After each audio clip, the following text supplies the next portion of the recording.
So looking forward to meeting him, and here he is. Yeah, getting ready to talk introduce about him. making the Cage Titans debut with the shirt off. Just got And done I gotta working give you out, credit. so the shirt had to come off. I'm in my car.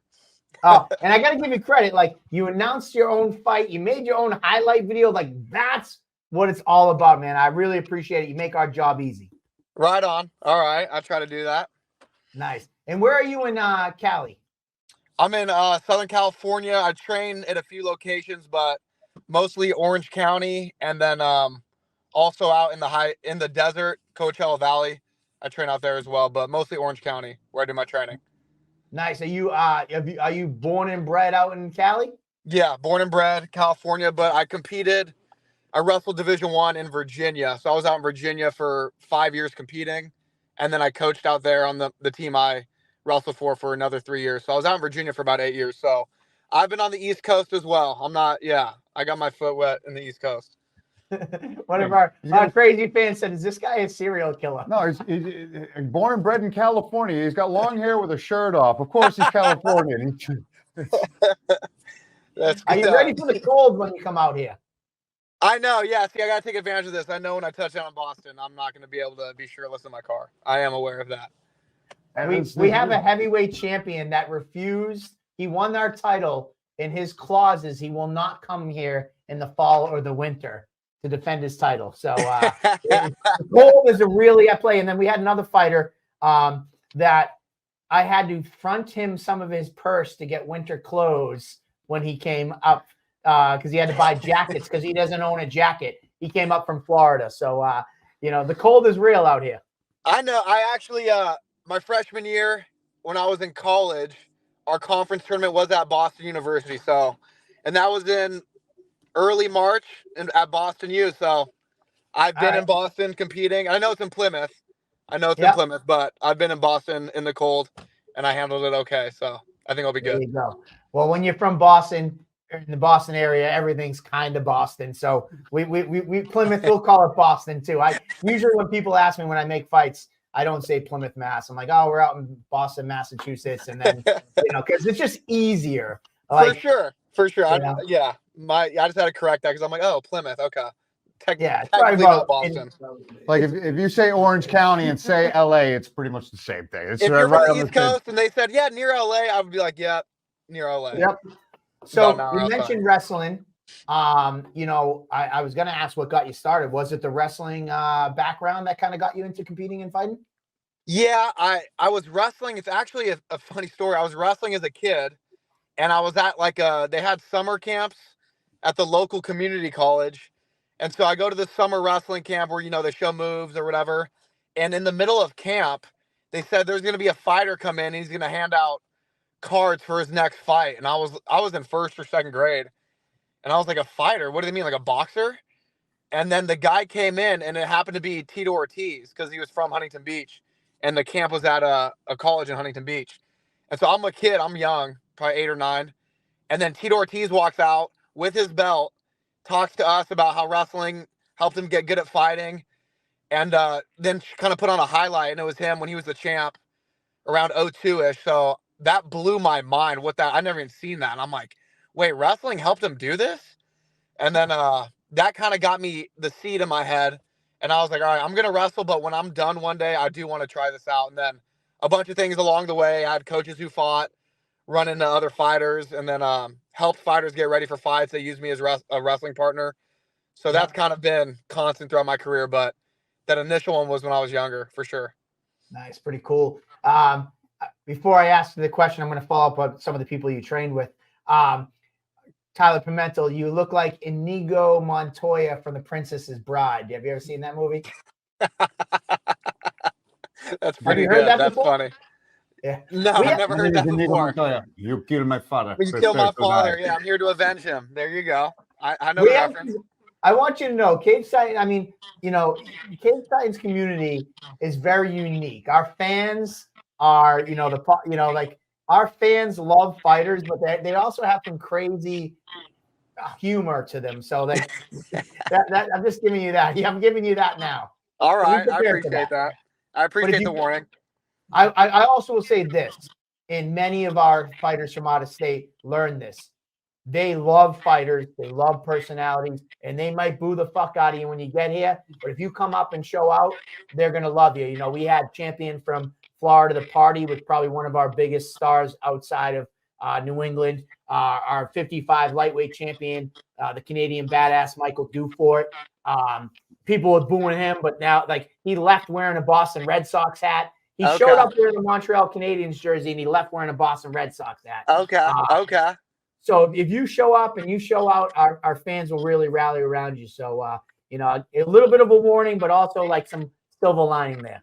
Yeah, and one thing I've learned somewhat, I've been around my best friend growing up. His whole family's from Boston. They're all diehard, born and bred Boston fans, Boston everything. And me just being in his household around the family, I was like, oh, this is just how they talk to each other. It's not personal. It's not personal. Very aggressive, very Irish, and then it's all good. Game respects game. And I know I'm going to the Lions Den. I know I'm fighting a guy, a hometown hero, and I look forward to it. So it's all good. I like it. I wanted to ask you, you mentioned some of your, you know, your training partners and how they would bring you in for fights. Are you training with Cub Swanson still? Yeah, I'm about to see Cub in about 30 minutes. Do some grappling with him. Yeah, I forget it.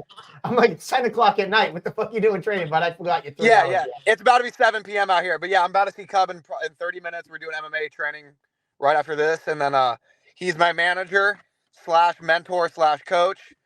Yeah, so I see Cub, you know, every day. And he gives me advice. He gives work, sets me up with people. And then I think it's valuable, and you'll understand this, but it's valuable because not only because obviously his credentials, he's a UFC Hall of Famer, you know, he has all that. That's all good. But when you get someone who's been at that level for as long as he has, he's 40 still in the UFC, they have little insights that you can't see from just watching. You have to be around him and hear. So I'm always just mouth shut, eyes and ears open around him.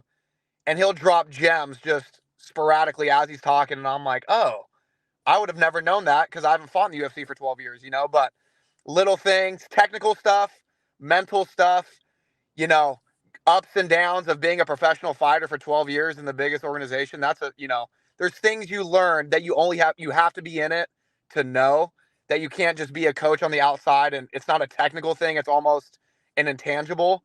And so I just pick up a lot of game from him all the time, you know, just observing. I don't want to make you late for Cub Swanson, so I'm going to kind of keep the questions quick from here on out. You're good. Because in case He'll he's coming out the corner, I don't want him, if he's coming out the corner, you to corner me. And, like you made him late for session.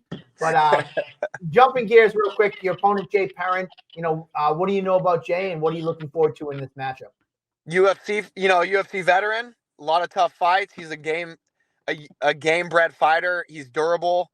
You know, I've watched just what I have watched. I've just watched a few of his fights, you know, and just observe. I'm like, okay, he's going to want to stand tight. He likes to throw his hands, likes to get guys on the cage, take him down as well. So he's a durable, tough dude. You don't fight in the UFC with that not being a thing. So he's a gritty fighter. I don't know if it's an East Coast thing or a Boston thing or, you know, Lowell, Massachusetts thing, but he has that East Coast grit. At least to me, that's what it looks like. So I know he's going to want to get in there and make it a very grindy fight, which is right up my alley. So I'm looking forward to it. Yeah. I'm stoked, man. Stoked to see the West Coast, East Coast battle. And as you mentioned before, it is Mecate, right? That is the correct pronunciation. Mecate. Right, so that's right. You know what Mecate is? Do you know what Mecate is? I can't say I do. Enlighten. It's a thin rope that they use to bridle horses, and then my last name, we changed our last name, and my great grandparents are from the Philippines, and they used to capture people in the jungle and tie them up with the Mecate rope, and then so they changed their last name to Mecate because they were expert at guerrilla warfare, at capturing people and tying them up, and then, you know, doing with them what they will. So the Mecate rope, that's what that is. All right then, that's definitely an interesting tidbit right there. So I got a little psycho in my in my bloodline. So there's that. Hey, so the fan who said you might be a serial killer is not too far off. He's got generations of it. He knew something. He could feel it. Part serial killer, part lead singer from the Red Hot Chili Peppers. He kind of does like give me the Anthony Kiedis vibes with the long hair and the mustache. All right. Kiedis goes to the fights. Well, Kiedis goes to the fights, so there you go. I'll take it. Yeah, he does. He's a huge fight fan. And I'm a huge Red Hot Chili Peppers fan, if I don't say so myself. But yeah, he's Californian. He's dreaming of Californication right now, as far as I'm concerned, and bringing it to the East Coast. Right on. And Tyler Pimentel, he said you're his new favorite fighter now. So we got there you go. Jumping there you on. Go, Tyler, that's what I'm talking about, baby.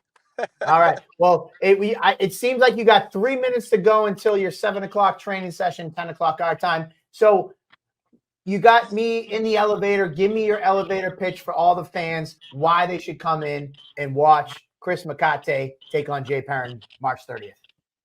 If I'm with you in an elevator, I'm going to say, hey, me and this dude who's a hometown hero are going to get in a scrap, and everyone in the arena is going to be rooting for him. Maybe me and a handful of people, and I'm going to make it a dirty fist fight. And I like to upset the odds, so come watch that happen. There you go. Well, Chris, thank you so much for calling in, and I wish you safe training all the way up to March 30th, and I'll see you in a few weeks. Appreciate that, boys. Right on. Hey, thank you. Pleasure meeting you, Chris Mecate.